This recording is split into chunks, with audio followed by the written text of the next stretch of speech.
They don't say it out loud, but you have felt it, that quiet shift, the unease when you don't play along, you don't chase, you don't beg, you don't try to fit in. And somehow, that makes you dangerous. You have been called distant, cold, arrogant. But what if that's just their word for free? Because here's the truth, no one wants to admit, people are uncomfortable around a man who needs nothing. He can walk away without a second glance. He does not smile to be liked. He does not argue to be right. He does not post to be seen. And that terrifies them. Not because he's cruel, not because he's better, but because his silence exposes something ugly in them.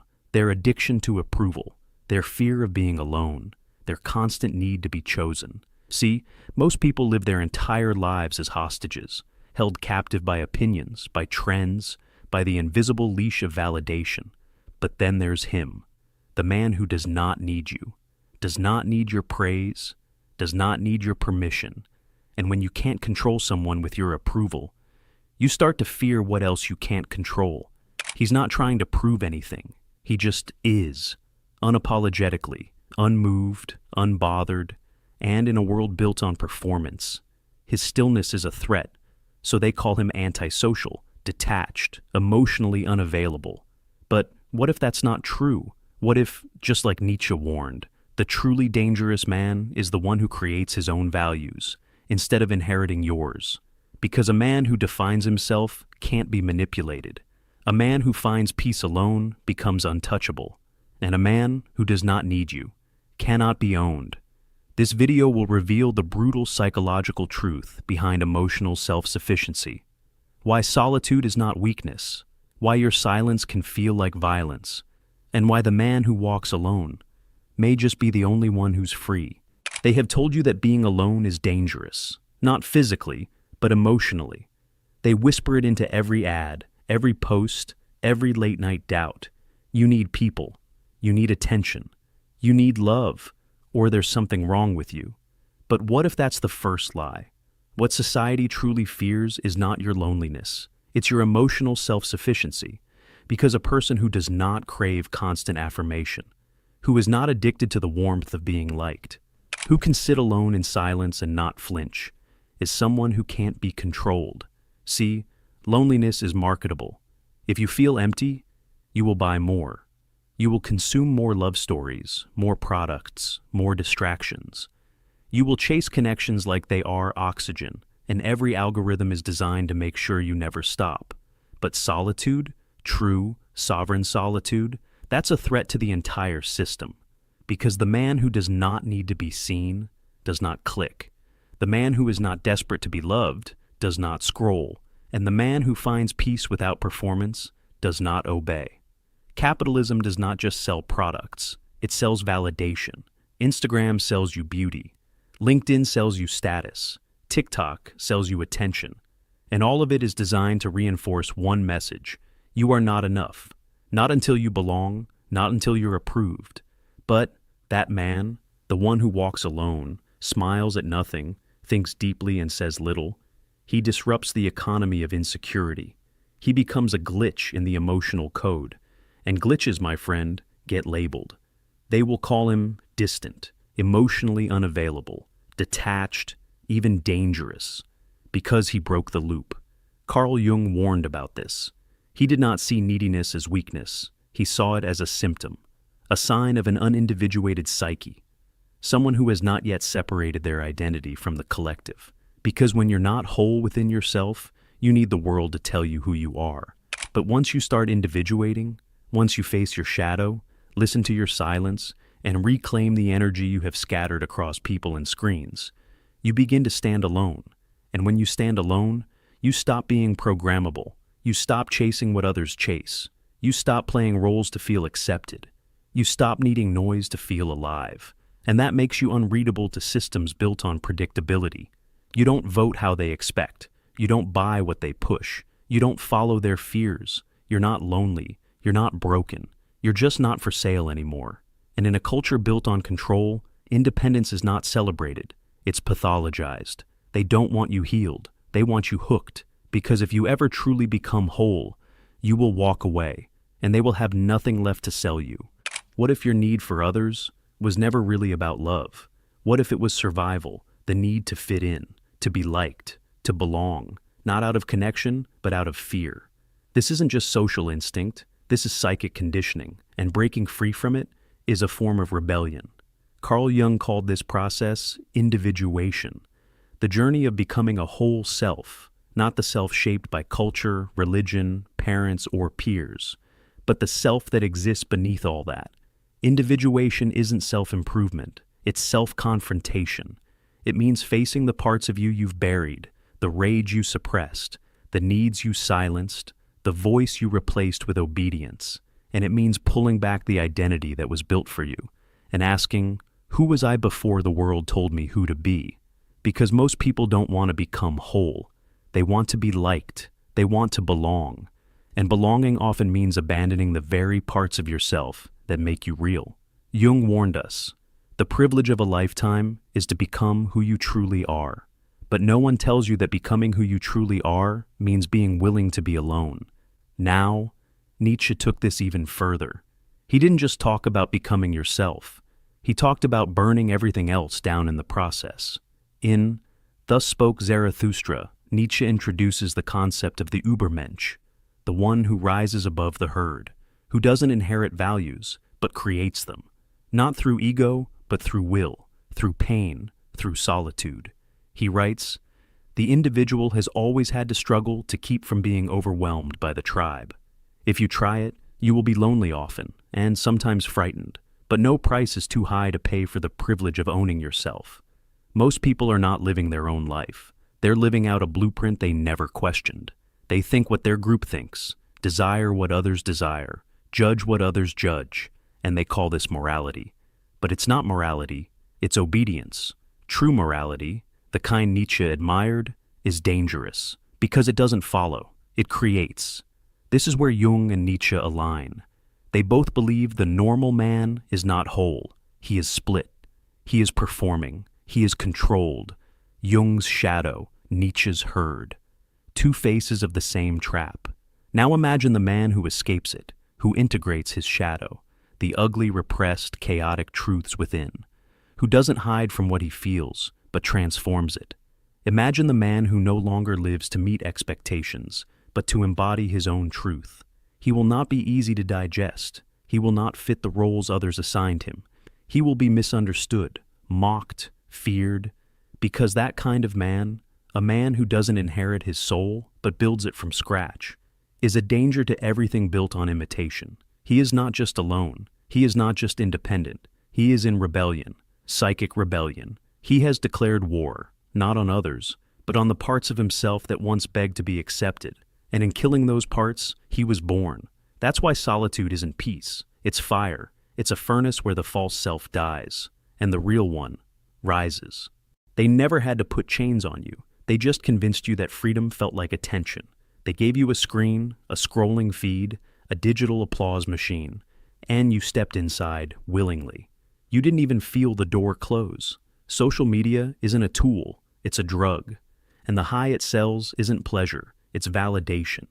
Every like is a hit of approval, every follower, a whisper that you matter, every notification, a reminder that you're still seen. And so, you keep posting, keep curating, keep performing, until the silence feels like death. Because somewhere along the way, your value got tied to your visibility. They've made you afraid of being invisible, of being alone, of being forgotten. But that fear isn't yours. It was given to you, marketed, engineered, monetized. Now look at consumerism. They don't just sell you products, they sell you identities. Wear this to feel confident. Buy this to feel powerful. Drive this, and people will finally respect you. You're not choosing, you're compensating, not expressing freedom, but trying to escape a hollowness that was planted in you on purpose. Because an insecure mind is the perfect customer. You can't sell wholeness, but you can sell insecurity wrapped in a solution. And then there's love, or what we now call swipe culture. Dating apps were never designed to help you connect.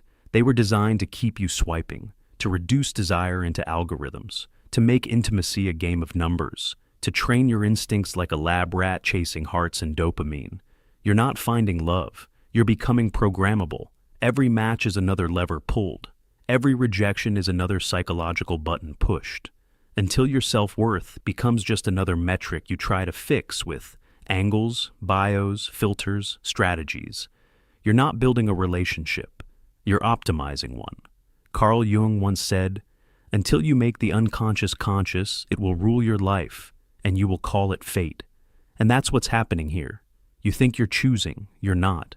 You're reacting, obeying invisible scripts, living inside systems that trained your nervous system to associate emptiness with stillness and worth with performance. You were programmed to crave the crowd, to fear your own silence, to need everyone because they need you needy. But then there's solitude, true, intentional solitude. And that's where the system starts to break, because when you unplug, when you stop checking, swiping, chasing, reacting, you start seeing. You start noticing how predictable everything has become, how manipulated your desires really are, how much of your life was built on someone else's code. And the moment you become aware of it, you are no longer inside it. That's why solitude is so feared, not because it's lonely, but because it's liberating. The man who can sit in silence, who doesn't need likes, praise, attention, or distraction, is not part of the program anymore, and the system can't sell you what you've stopped needing. They say he's dangerous, but not because he shouts, not because he fights, not because he threatens. He's dangerous because he doesn't need to. Because when a man becomes whole, when he masters himself instead of others, he becomes something society can't classify or control. Here's what makes him truly dangerous. 1. Radical self-honesty. Most people lie to themselves every single day about their relationships, their beliefs, their pain.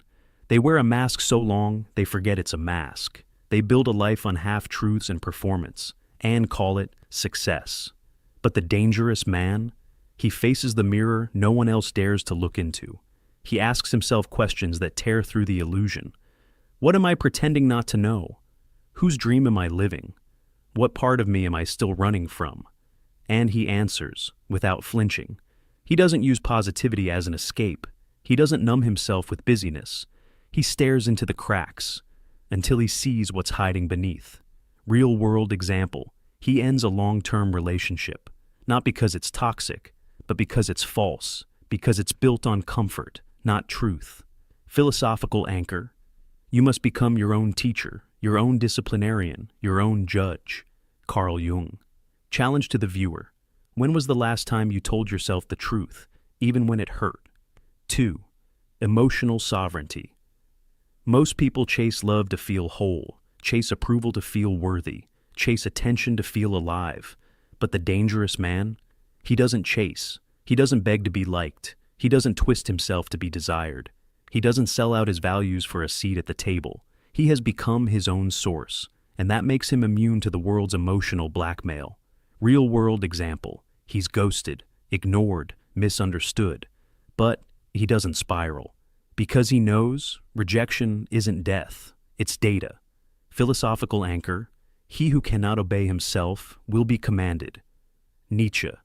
Challenge to the viewer. Would your self-worth survive if no one responded to you today? 3.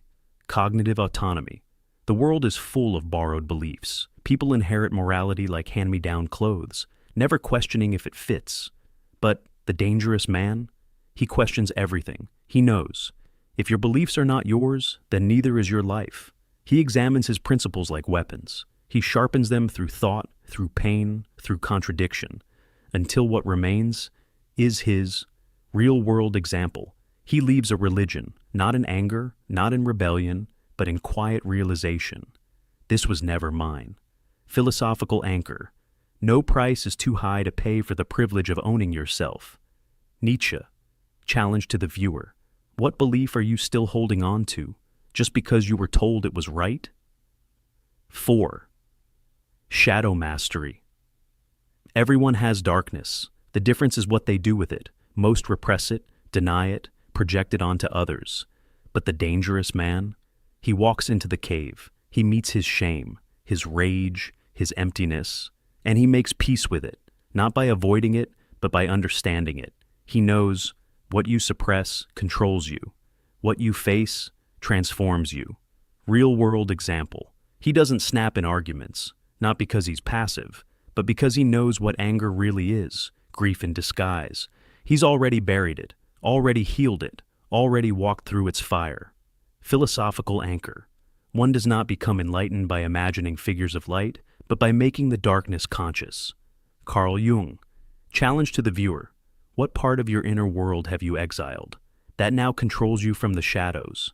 These 4 traits are not personality types. They're battle scars, earned in silence, forged in solitude, and each one makes a man less reactive, less obedient, and infinitely more free. That's why they call him dangerous, because he's no longer playing their game. He's not seeking your praise or afraid of your rejection. He doesn't need you to like him. He needs you to move. They romanticize solitude until you actually choose it, until you start walking away from the noise and the people who only loved the version of you that needed them. Because that's the real cost of freedom. Not being alone, but staying alone even when it hurts. Not because you hate people, not because you don't feel, but because once you've tasted peace, you can't go back to begging for crumbs of connection. The dangerous man doesn't isolate himself out of arrogance. He walks alone because he's been burned too many times by people who mistook his depth for damage, his silence for disinterest, his truth for aggression. He starts to realize it's not that people don't care, it's that most of them can't meet him where he lives. And so, the path narrows, friends fade, family drifts, invitations stop coming, people stop asking how you are because they're terrified you might tell them the truth. They call him cold, detached, too intense. But what they're really saying is, you make me uncomfortable because you're honest, because you've shed the mask they're still clinging to. And that level of self-possession, it's threatening. You're not easy to manipulate. You don't flatter for acceptance. You don't need their validation, so you become the mirror they avoid. And no one wants to face the mirror that shows them who they've become. So, yes, this path costs everything. It costs the illusion of belonging. It costs the comfort of being understood. It costs your place at the table, if that table was built on pretending. But here's what it gives you in return: clarity. You begin to see who actually values you, and who just needed you needy. Power, not power over others, but over yourself.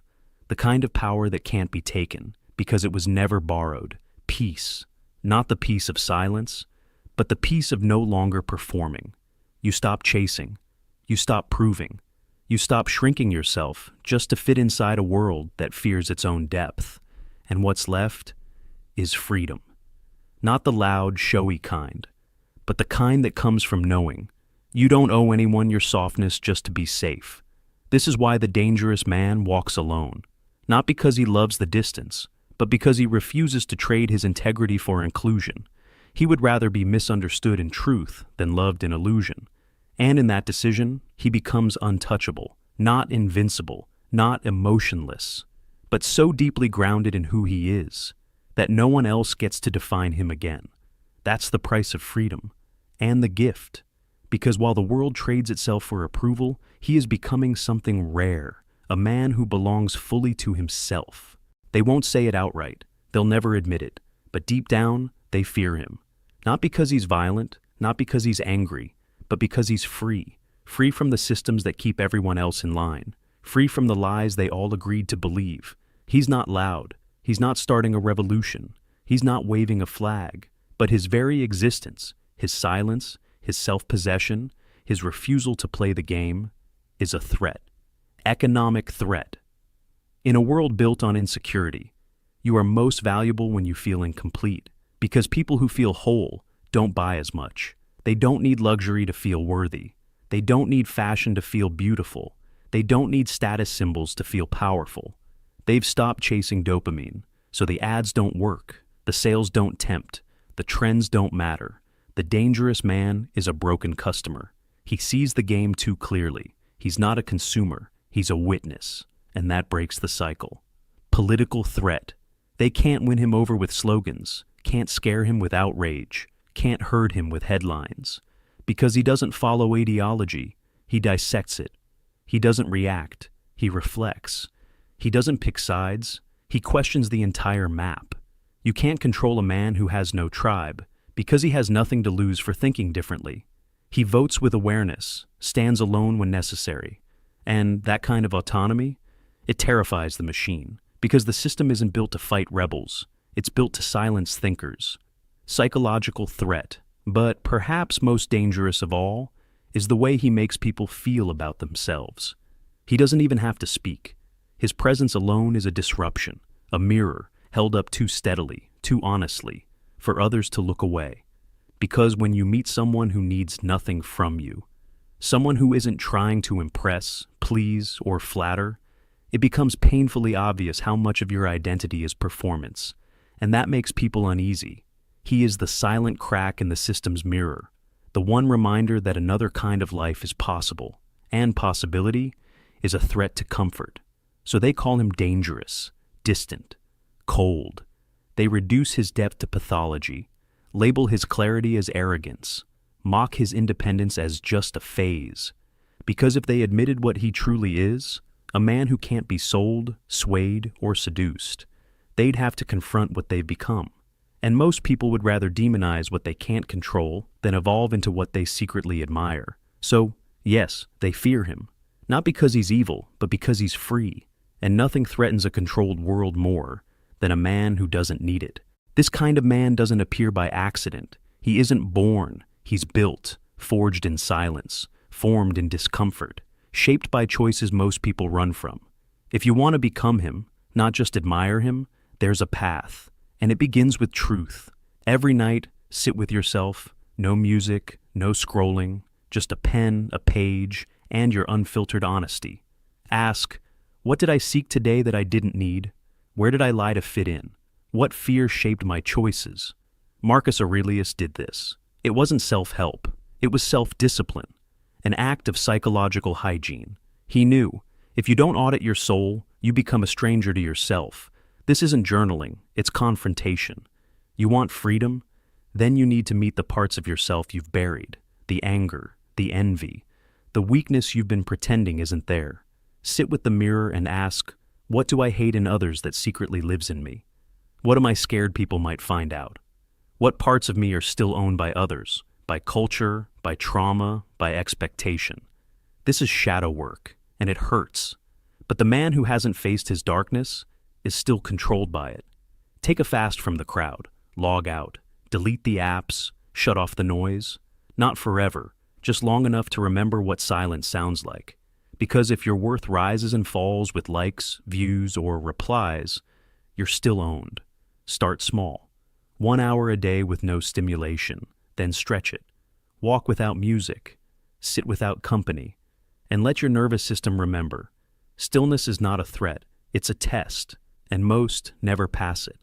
Don't borrow beliefs. Don't repeat slogans. Don't inherit values like furniture passed down from dead relatives. Ask yourself, what would I believe if no one told me what was right? What does integrity look like when no one's watching? Who do I become when the world stops clapping? Write your own code, carve it into your decisions, and be willing to be exiled for it. That's not rebellion, that's sovereignty. Becoming this man is not a weekend project. It's not an aesthetic. It's a dismantling of illusions, of programming, of everything that ever taught you to stay small, agreeable, and dependent. But once you begin, once you commit to walking this path, something irreversible happens. You stop being part of the audience, and you become the author. Here's the part no one tells you. When you stop chasing people, they start noticing you. When you stop begging to be chosen, you start standing out. And when you stop needing anyone, everyone starts feeling your presence. That's the paradox. The man who walks alone, who does not flinch in silence, who radiates self-possession without saying a word, he becomes magnetic. Not because he's trying, but because he is not. People are drawn to groundedness, to stillness, to that rare energy that does not need affirmation, but emits clarity. It's not charisma, it's not charm, it's integration. Carl Jung knew this. He understood that once a man confronts his shadow, once he integrates his light and darkness into a whole being, he becomes a mirror, and mirrors don't lie. That's why people either gravitate toward him or flee. They see something in him they have lost in themselves, or never had. The integrated man is a threat, not because he attacks, but because his existence reflects who others pretended to be. And that reflection is uncomfortable, because when you're around someone who does not need you, does not perform for you, does not bend to be accepted, you start to feel the ways you still do. That's the silent revolution. Not noise, not argument, just presence. He speaks, and people listen. He looks, and people look away. He stays silent, and people feel it. Because neediness repels. But sovereignty attracts, not desperately, magnetically. And this is what they never tell you, that the man who no longer needs anything starts to have everything. Not because he craves it, but because life flows to those who don't cling. So no, solitude is not weakness. It's not a punishment. It's not some lonely curse to be fixed. It's power. It's wholeness. It's the furnace where the real self is born. And the man who masters solitude, who does not run from his thoughts, who no longer confuses silence with emptiness, becomes something terrifyingly rare. He becomes free. And freedom, in a world built on control, is irresistible. In a world addicted to noise, the man who can sit in silence becomes a goddamn revolution.